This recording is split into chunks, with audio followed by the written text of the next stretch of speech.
그럼 이번엔 그 미국의 경기 상황에 대해서 좀 질문을 드릴게요. 예. 지금 얼마 전에 2분기 경제 성장률 나온 거 보니까 그렇죠. 예, 마이너스 33% 정도. 네, 엄청난 수치잖아요. 깜짝 놀랐거든요. 그렇죠. 예. 근데 또 하나 놀란 거는 장중에 나스닥이 잠깐 밀리다가 다시 말고 올라가는 그 힘을 보고 야, 유동성의 힘이 엄청난 거구나. 그런 생각을 했었는데 근데 그 경제 성장률이 그렇게 안 좋았는데 지표가 미국의 7월 제조업 지표는 예상보다 잘 나왔다는 얘기가 있거든요. 좀 설명을 해주시죠. 일단 이제 뭐 그 경제 성장률이 굉장히 나쁜 거는 이번에 2분기 경제 성장률은 4월 달서부터 6월 달까지의 수치니까요. 당연히 그거는 굉장히 안 좋을 수밖에 없죠. 왜냐하면 3월 달에 팬데믹이 났고 그 다음에 5월 달, 6월 달에 거의 경제를 폐쇄하는 형태였었잖아요. 그러니까 그거에 따른 영향이 굉장히 많이 나타날 수밖에 없고요. 근데 이제 5월 중하순서부터 경제를 폐쇄했던 것을 풀면서 이제 반대쪽으로 갔기 때문에 6월, 7월, 8월 이런 정도의 경제 지표들은 꾸준히 좋은 숫자가 나올 수밖에 없습니다. 그래서 말씀하셨던 것처럼 이제 7월 제조업 지수 이런 것들은 이제 상당히 높게 나오고 뭐 이런 형태로서 계속 진행이 된 거거든요. 2분기 성장률 우리가 한번 보면 예상했던 거 정도만큼 나온 겁니다. 진짜 이제 원래 예상했던 건 뭐 마이너스 34 이 정도였는데 마이너스 33이나 마이너스 34나 다를 게 뭐 있냐. 그렇죠. 그러니까 이제 거의 비슷한 거죠. 그래서 이거는 이제 시장이 어느 정도는 전부 다 감안하고 있었다라고 해서 이제 그다지 크게 그 영향을 준 거는 아닌 그런 형태가 됐고요. 결국 이제 보다 더 중요한 거는 3분기, 4분기 하면서 앞으로의 경제가 어떻게 되느냐 하는 것들이 이제 굉장히 중요할 수밖에 없는 건데, 3분기는 괜찮게 나올 걸로 보이고요. 지금 예상으로는 대략 한 25% 정도 경제 성장률이 플러스 나올 걸로 그렇게 생각을 하고 있거든요. 그렇고, 그 다음에 이제 4분기는 원래 예상했던 것보다는 좀 못하고 이런 형태가 될 거라고 보고 있습니다. 그러니까 그 3분기가 좋게 나오는 건 앞에서 말씀드렸던 그런 부분들인데, 33% 우퇴하고 20% 조금 넘게 상승을 하게 되면 원래 맨 위에 점이 있지 않습니까? 그러니까 코로나19가 확산되기 전 그 수준하고 대비하면 어느 정도냐면 떨어진 거의 3분의 1 정도, 대략 한 40% 정도를 회복하는 겁니다. 왜냐하면 떨어지는 거는 크게 위에 그 베이스가 굉장히 크잖아요. 거기서부터 내려갔다가 올라오기 때문에 그런 거거든요. 그래서 이제 그렇게 될 것 같고 4분기서부터는 조금 약해질 걸로 보이는데 지금 이제 월별로 나오는 경제 아직까지 본격적으로 나오지는 않았지만 그거를 우리가 예측해 볼 수 있는 지표들 이런 거를 가지고 쭉 한번 팔로우해 보면 대충 7월 중반 정도서부터 미국 경제가 다시 조금씩 약해지기 시작하는 그런 형태로서 지금 바뀌고 있습니다.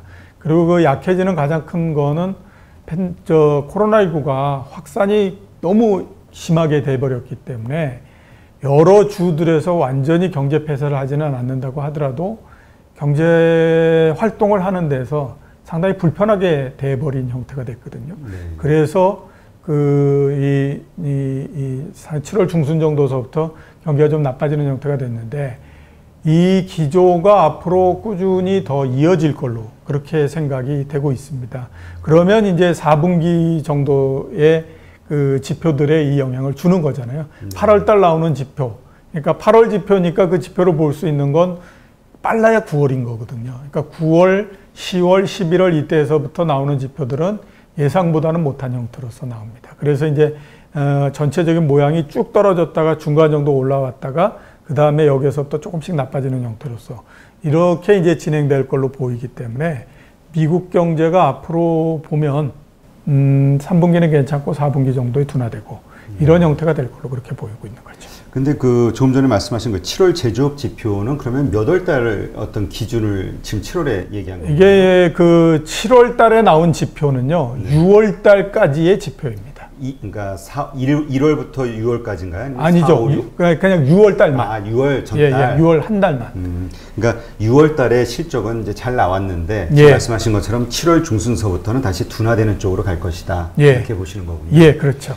그 이유는 뭐 특별히 가장 큰 부분은 일단 이제 코로나19가 예상보다도 굉장히 심하기 때문에 사람들이 이전에 한번 세게 그랬었는데 뭐 경제 폐쇄를 하지 않는다고 하더라도 이게 뭐 워낙 심하니까 활동하는 데에 상당히 위축이 될 수밖에 없지 않습니까? 네. 이제 그런 부분들이 있고, 그 다음에 이제 세계 경제도 보면 원래 예상했던 것만큼 아주 강한 이 반대되는 소비나 네. 이런 것들이 이루어지지 않고 있는 형태인 거죠.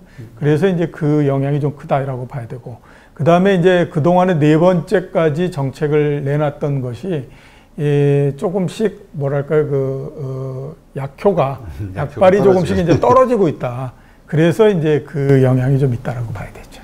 그러니까 그 말은 지금 사실 그 인위적인 어떤 지원 없이는 그냥 자연스러운 상황에서의 그 실물 경제 상황은 상당히 안 좋고 더 안 좋아지고 있다는 얘기인 거죠. 예, 그렇죠. 그냥 이 정책적인 지원 이런 부분들이 없다라고 하면 지금은 그다지 좋은 상태는 아니다라고 봐야 되죠. 그러니까 코로나19가 있기 전 수준에서부터 따져보면 50% 밑으로 지금 내려와 있다라고 봐야 되니까 그 50% 밑으로 내려와 있는 것조차도 4번에 걸친 강한 경기 부양 대책의 덕분이기 때문에 그것마저 없다라고 하면 상당히 안 좋은 형태다라고 봐야 되죠. 그래서 이제 트럼프 대통령은 이제 미국 정부는 계속해서 이제 부양책을 만드는 거고요. 그래서 예. 이번에 이제 계획한 게 5차 부양책이 나왔는데 그러면 이것을 가지고 이거의 약발은 언제 정도까지 받을 수 있을까요? 이번에 지금 이제 나온 안을 보면 공화당은 1조 달러 정도로 하자라는 네. 얘기를 하고 있고, 그 다음에 이제 민주당은 3조 달러 정도 하자 이런 얘기를 하고 있는데, 뭐 조만간 아무튼 하자라고 하는 데는 서로가 타협을 봤으니 뭐 1조 달러에서부터 3조 달러 사이 어딘가에서 아무튼 뭐 결판이 나겠죠.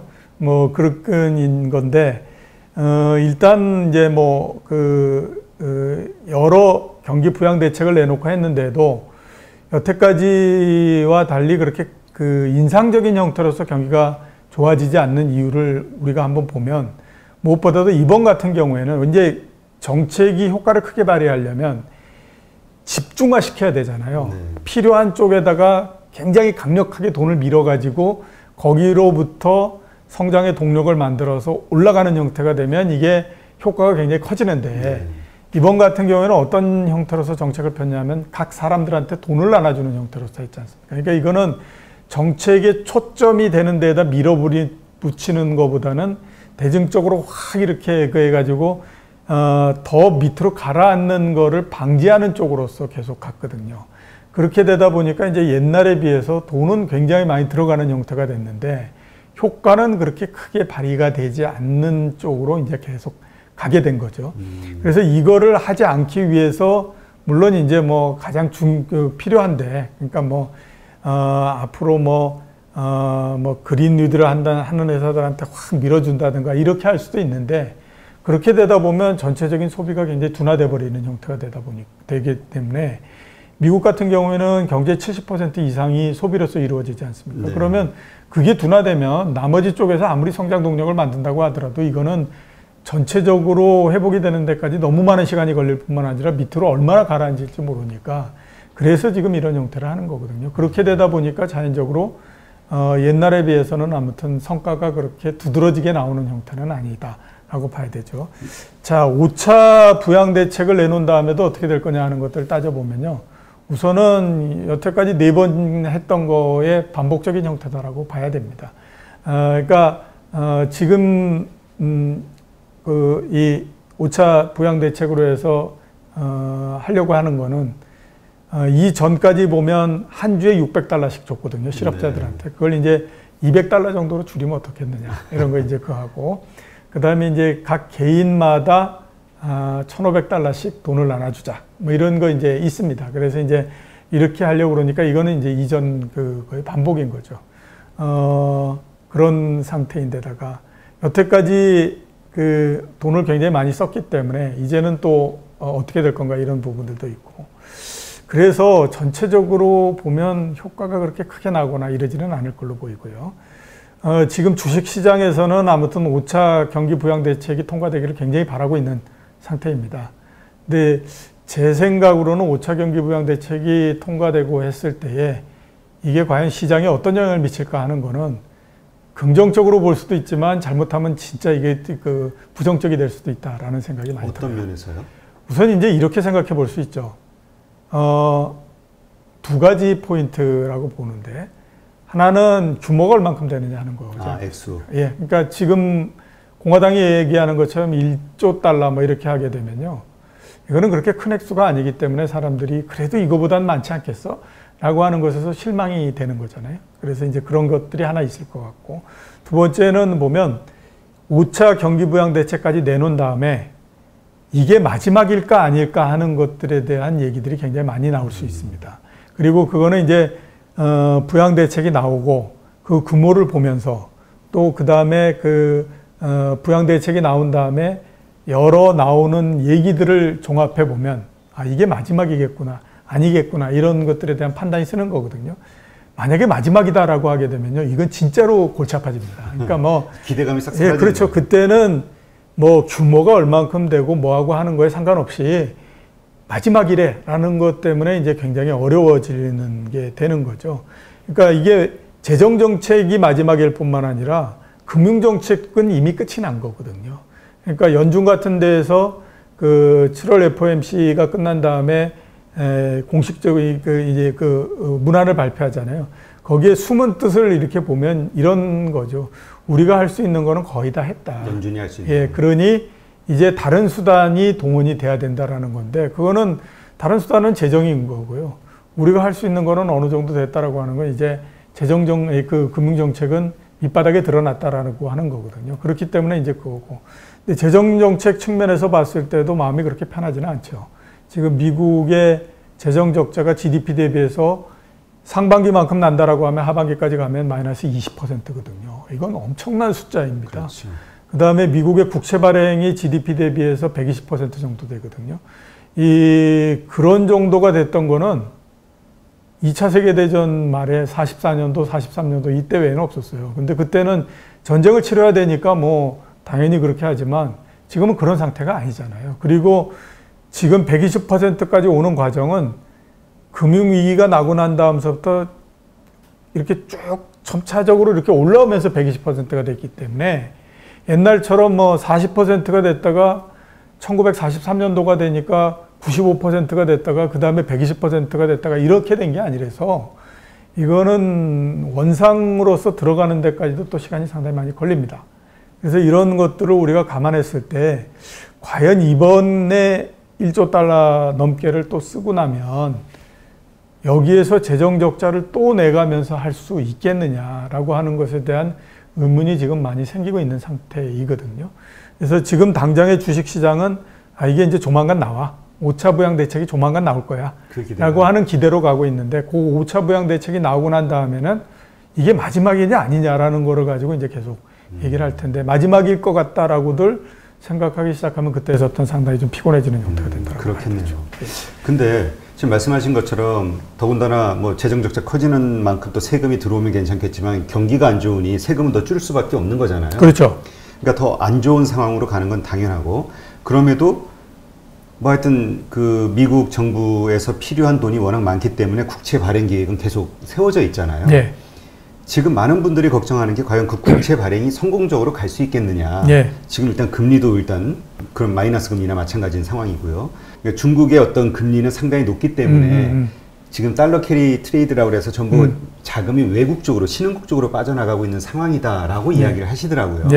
그래서 이러저러한 것들을 봤을 때 과연 미국의 국채 발행이 성공적으로 되겠느냐. 그게 만약 안 되면 어떻게 되냐. 뭐 이런 또 나라들이 자기 앞길이 바쁘잖아요. 일본이고. 그렇죠. 뭐고.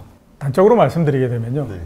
미국이 국채를 얼마를 찍든지 그건 항상 성공합니다. 아, 그래요? 예, 그렇기 때문에 문제가 없고요. 그 다음에 이제 미국에서 돈을 빼내서 그 다음에 이제 다른 나라로서 그 돈을 갖고 간다. 특히 이제 뭐 중국을 비롯해서 이머징 마켓 쪽으로 그 자금이 움직인다. 그거는 극히 작은 부분뿐이 안 되기 때문에요. 별로 그거는 그렇게 크게 뭐 문제가 많이 되거나 그러지는 않는다라고 봐야 됩니다. 먼저 이제 그러니까 미국이 국채를 발행하고 이거 이제 소화되는 부분들은요.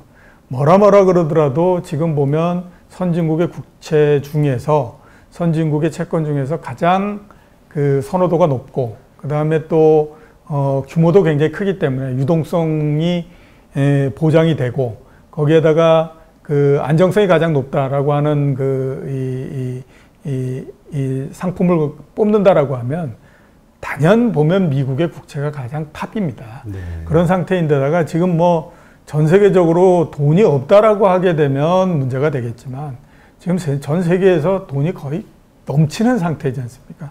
그러니까 미국이 그 국채를 찍어가지고 그거를 소화시키는 데는 별달리 어려움이 없다라고 봐야 되는 거죠. 그래서 제가 봤을 때는 크게 문제가 없고, 그 다음에 이제 금리 면에서 본다고 하더라도 미국 국채 수익률은 10년물 기준으로 지금 아무리 내려갔다고 하더라도 0.6% 정도 하고 있거든요. 근데 독일이나 이런 데는 마이너스 0.1% 이 정도 됩니다. 그럼 둘 사이에서 갭이 0.7% 정도 나잖아요. 그러니까 당연히 거기에서는 뭐 독일의 국채가 미국 국채를 이게 트레이드 할 수 있는 관계가 성립이 되지 않는 거고요. 그 다음에 다른 선진국 같은 경우에 국채 수익률이 미국 정도 나오는 그 나라가 거의 없습니다. 아, 그래요? 예. 그렇기 때문에 그게 이제 이렇게 바꿔지거나 이러기는 쉽지가 않다라고 봐야 되고요. 그 다음에 이제 뭐 중국의 국채 수익률 이런 거 한 2점 몇 % 이렇게 하니 그러면 중국으로 가면 되잖아. 뭐 이렇게 하잖아요. 근데 시장은 선진국 시장이 나눠져 있고 그 다음에 이머징 마켓 시장이 나눠져 있는 거거든요. 이 둘 사이에서 경계는 그렇게 뭐 이렇게 막 허물어지거나 그러지는 않습니다. 그러니까 그 투자할 때에도 만약에 100이라고 하는 자금이 전 세계적으로 투자된다라고 하면 선진국 쪽으로 90 정도가 투자되는 거고요.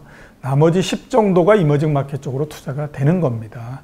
근데 이제 그런 경계 없이 그냥 금리만 놓고 우리가 생각해 보면 아니 뭐 미국에 있는 돈이 뭐 금리도 낮은데 일로 가면 이렇게 얘기하지만 왜 이머징 마켓 국채나 이런 것들을 많이 안 살까? 금리가 높은데도 불구하고 생각해 보면 당연한 거거든요. 그냥 브라질 국채 한번 생각해 보십시오. 안정성. 네, 몇 년 전 같은 때에 보면 금리가 거의 15%씩 했었거든요. 그때 미국 금리가 어느 정도 됐었냐면 2% 뭐 이 정도밖에 안 됐습니다. 우리나라 국채 금리도 그때 4%가 안 됐거든요.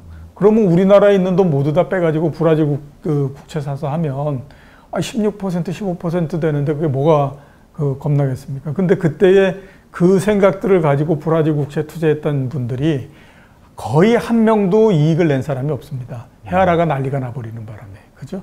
그러니까 이머징 마켓에 투자한다라고 하는 건 그런 리스크를 지고 있는 거예요.